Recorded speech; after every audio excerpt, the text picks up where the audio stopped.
Good evening, good afternoon. Let me just straighten up my camera a little bit. Okay, this afternoon I'm going to read from the Red Book, Liber Novus, the Reader's Edition by C.G. Jung, starting on page 220. And this segment is called The Castle in the Forest. The Castle in the Forest. In the second night thereafter, I am walking alone in a dark forest, and I notice that I have lost my way. I am on a dark cart track and stumble through the darkness. I finally come to quiet, dark swamp water, and a small old castle stands at its center. I think it would be good to ask here for the night's lodging. I knock on the door. I wait a long time. It begins to rain. I have to knock again. Now I hear someone coming. The door opens. A man in an old-fashioned garment, a servant, asks what I want. I ask about lodgings for the night, and he lets me enter a dark vestibule. Then he leads me up an old, worn-out stairway. At the top, I come to a wider and higher hall-like space with white walls lined with black chests and wardrobes. Good morning, gentlemen. Nice to see you here. I am led into a kind of reception room. It is a simple space with old upholstered furniture. The dim light of an antiquated lamp lights the room only very meagerly. Let's see if I can get my... Okay. The dim light of an antiquated lamp lights the room only very meagerly.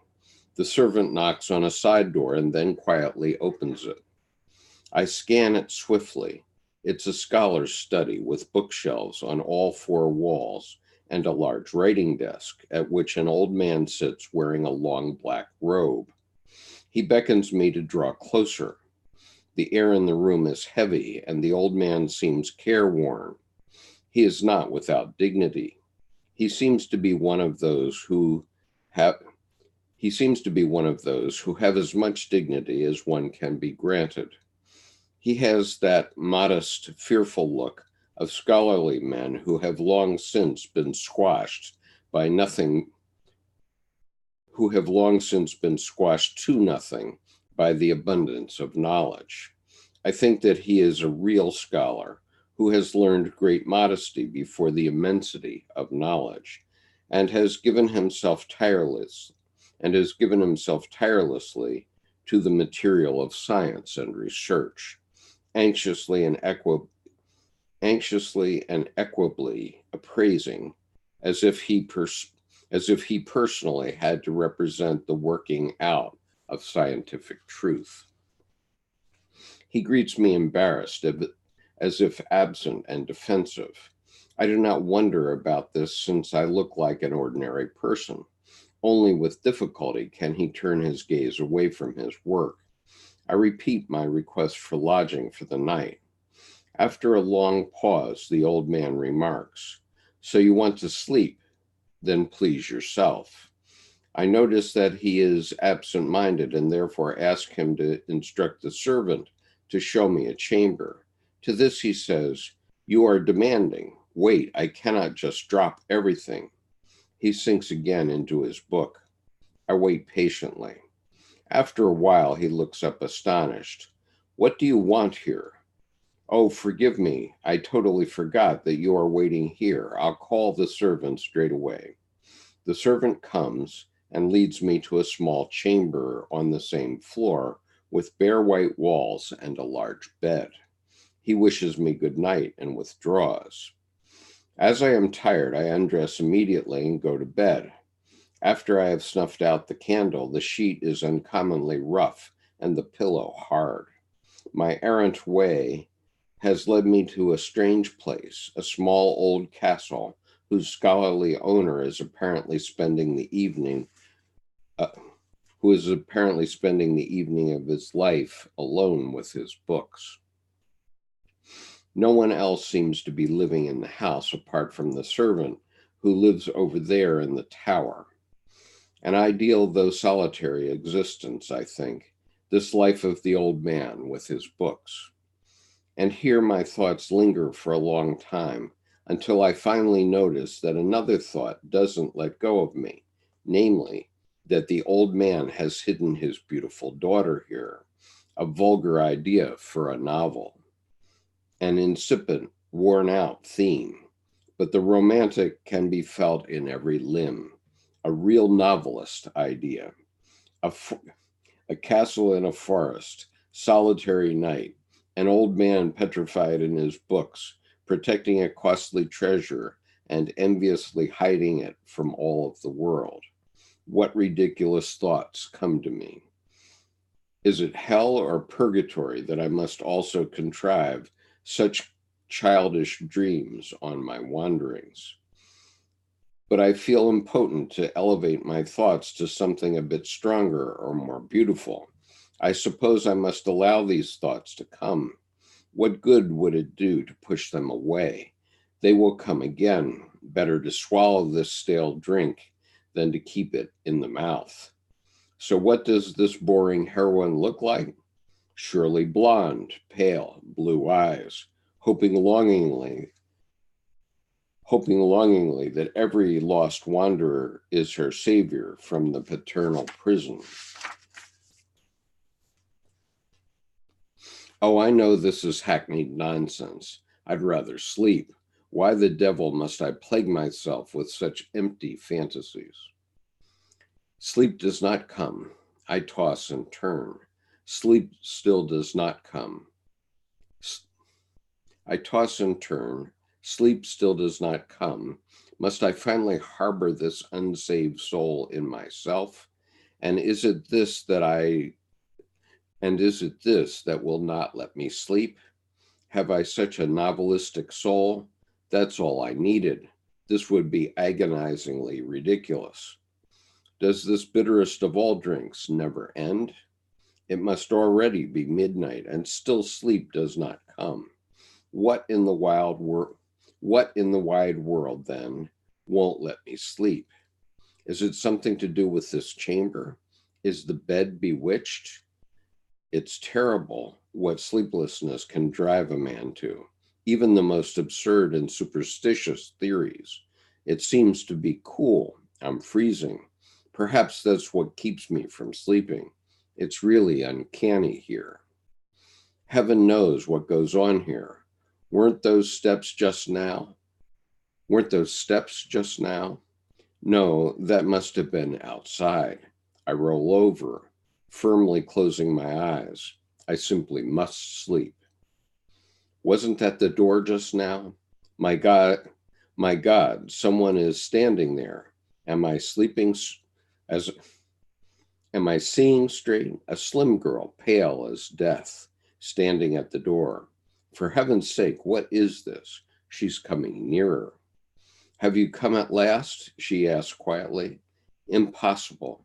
This is a cruel mistake. The novel wants to become real. Does it want to grow into some silly ghost story? To what nonsense am I damned? Is it my soul that harbors such novelistic brilliance? Must this too happen to me? I am truly in hell, the worst awakening after death, to be resurrected in a lending library.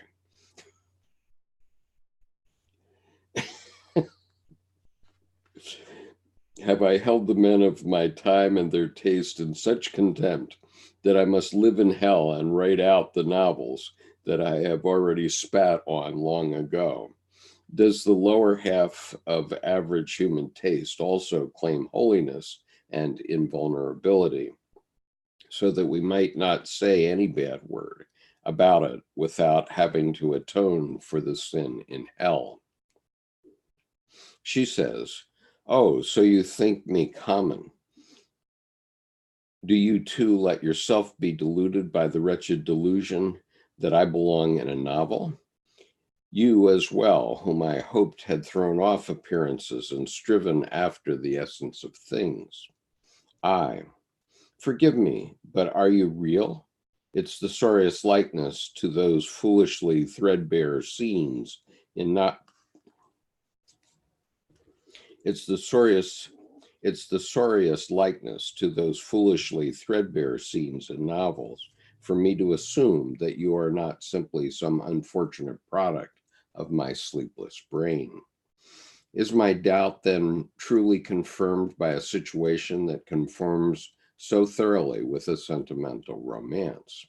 She, you wretch, can you doubt that I am real? She falls to her knees at the foot of my bed, sobbing and holding her face in her hands. My God, in the end, is she really real?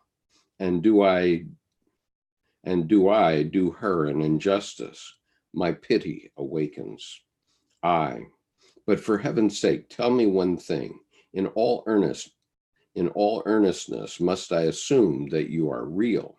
She weeps and does not answer. I, who are you then? She, I am the old man's daughter. He holds me here in unbearable captivity, not out of envy or hate, but out of love, since I am his only child and the image of my mother who died young. I scratch my head. Is this not some hellish banality? Word for word, pulp fiction from the lending library? Oh, you gods, where have you led me? It's enough to make one laugh. It's enough to make one weep. To be a beautiful sufferer, a tragic, shattered person is difficult, but to become an ape, you beautiful and great ones, do you, the banal and eternally ridiculous, the unuttered, hackneyed, and emptied out, is never to you, the banal and eternally ridiculous, the unutterably hackneyed and emptied out, is never set like a gift of heaven in uplifted praying hands. But still she lies there crying.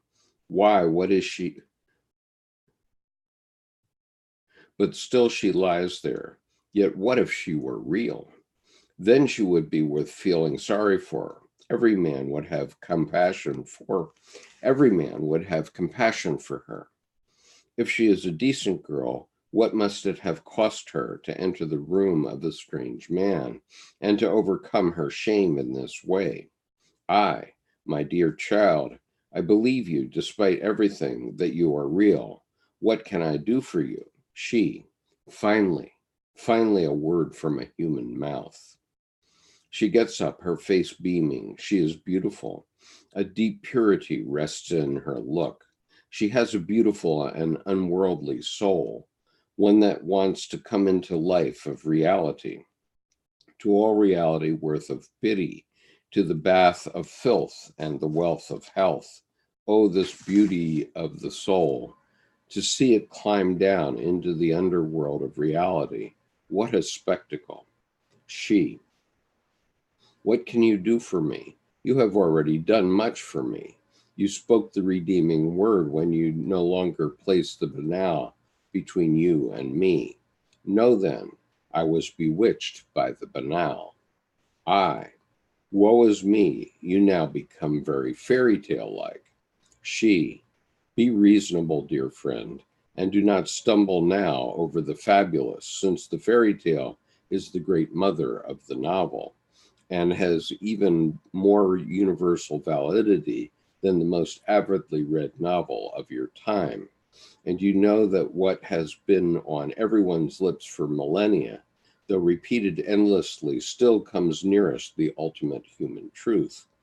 So do not let the fabulous come between us.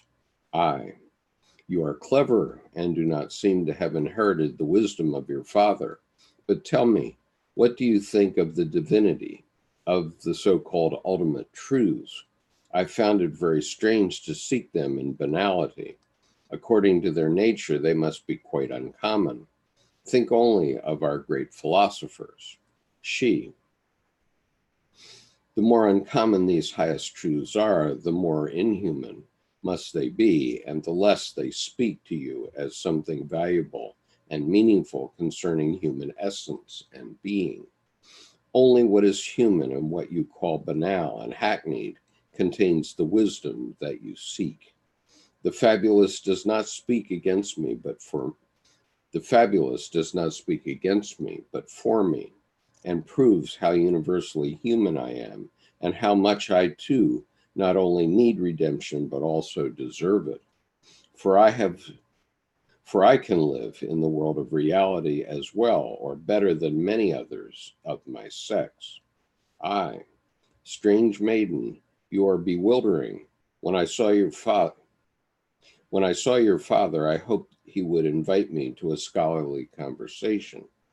He did not, and I was aggrieved at him because of this, since his distracted slackness hurt my dignity. But with you, I find it much better. You give me matters to ponder. You are uncommon. She, you are mistaken. I am very common. I can't believe that. How beautiful and worthy of adoration is the expression of your soul in your eyes. Happy and enviable is the man who will free you. She, do you love me? I, by God, I love you, but unfortunately, I am already married. She, so you, so you see, even banality. So, let me read that again. She, so you see, even banal reality is a redeemer. I thank you, dear friend, and I bring you greetings from Salome. With these words, her shape dissolves into darkness. Dim moonlight penetrates the room. Where she stood, something shadowy lies. It is a profusion of red roses. Okay, I'm going to stop there. There's another segment of this reading, which I am going to call Know Your Limits, but I'm going to read that later today because I have a commitment to have lunch with my wife and mother-in-law in 10 minutes, so I must go. And so with any luck, I'll be back to read that later today. Hello, Marie. Happy birthday. Nice to see you. And Kyoto's Infinity, will you finish reading Ion? Will I finish reading Ion? I did read Ion in the advanced reading group, and we did 32 seminar sessions on Ion. And if you want access to the advanced reading group Dropbox, please write me an email to skip.conover@gmail.com, and I will add you to the advanced reading group Dropbox. There is an understanding of a monthly donation of $10 a month to be a member of the advanced reading group. And in that group, we have 32 videos of Ion and the readings of Ion, and we have about 40 sessions on Mysterium Conjunctionis. So if you are interested in being an advanced studier of Dr. Jung's work, please join us there. We meet every Wednesday at 1:30 p.m. U.S. Eastern Time, but all of the sessions are recorded and maintained for later use. So even if you're living in Japan, you'll be able to see the replays of all those sessions, but they are not on YouTube. They are on Dropbox only. So I am sorry, but I have to leave now, but I will come back and complete this reading later in the day, I hope. See you soon. Bye.